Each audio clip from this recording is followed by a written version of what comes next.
لله وحده والصلاة والسلام على من لا نبي بعده وعلى آله وأصحابه الذين أوفوا عهده أما بعد قال الله عز وجل في كلامه المجيد أعوذ بالله من الشيطان الرجيم بسم الله الرحمن الرحيم كل نفس ذائقة الموت صدق الله العظيم۔ حضرت شیخ رضوان الدین صاحب دامت برکاتہم العالیہ درس میں ایک شعر بار بار ہمیں پیش کرتے تھے، موت کو سمجھے ہیں غافل اختتام زندگی ہے یہ صبح زندگی شام دوام زندگی۔ اور حضرت ہی کا ایک شعر ہے، وقت نزع جو آئی تجلی روئے جانا کی نظر، موت سمجھے تھے جسے وہ شربت دیدار تھا۔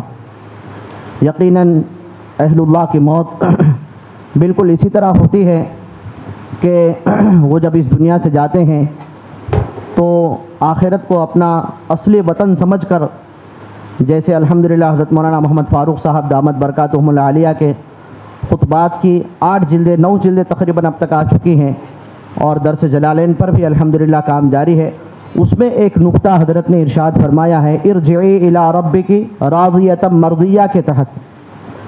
حضرت فرماتے ہیں کہ ایک مومن اور ایک اللہ والا اور رجل عظیم جب اس دنیا سے جاتا ہے تو اس کو خوشی اور احساسات کے ایک جذبے کے ساتھ وہ دنیا سے جاتا ہے، اور حضرت مثال کے ذریعے اس کو سمجھاتے ہیں کہ جیسے مثلاً ہم کسی دور دراز کے علاقے میں گئے اور وہاں سے واپسی ہو رہی ہے اور ہمارا وطن قریب آ رہا ہے اور مقصد میں ہم کامیاب بھی ہوئے ہیں، چاہے اے سی کا ٹکٹ ہمیں نہ ملا ہو یا چاہے بیٹھنے کے لیے ہمیں جگہ نہ ملی ہو، لیکن مقصد میں کامیاب ہو کر جب ہم لوٹتے ہیں تو خوشی کے ایک احساس کے ساتھ لوٹتے ہیں۔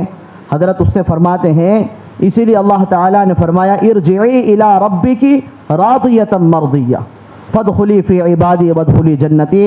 بہرحال مجھے ہمارے رفیق مکرم حضرت مولانا محمد حذیفہ صاحب دامت برکاتہم کی جانب سے یہ حکم ملا ہے کہ میں آپ حضرات کے سامنے تعزیت نامہ پیش کروں۔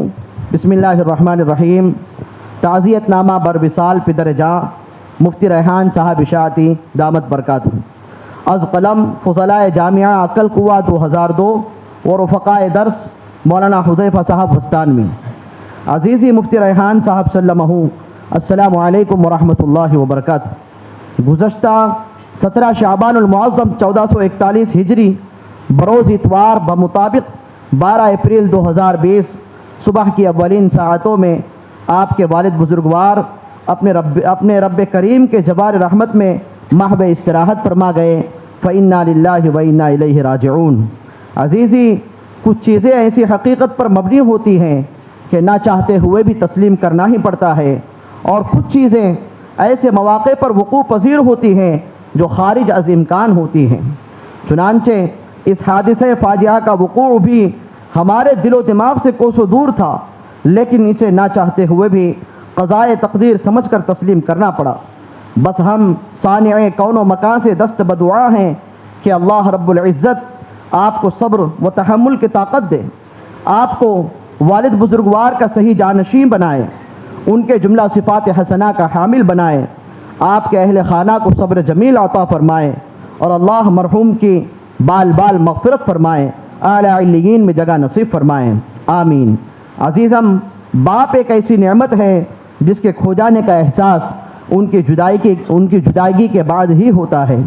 اسی لیے کسی نے نعمت کے متعلق کہا ہے، النعمت اذا فقدت عرفت، نعمت کے قدر اس کے ختم ہونے کے بعد ہی ہوتی ہے۔ اسی لیے تو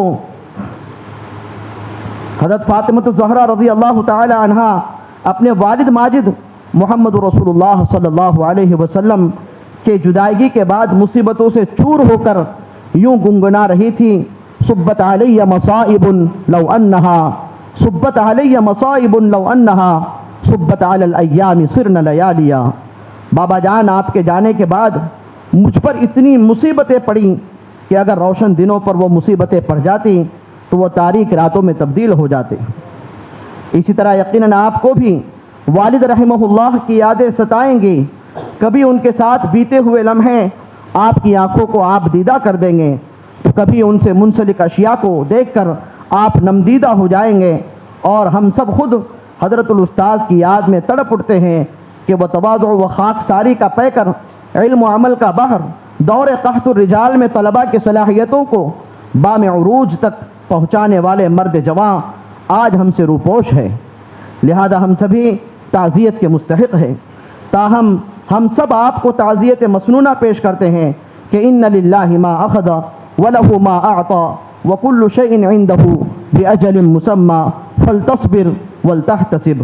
فقط والسلام من جانب فضلاء جامعہ کلکوا 2002 ورفقاء 10 مولانا محمد حذیفہ صاحب وستانوی۔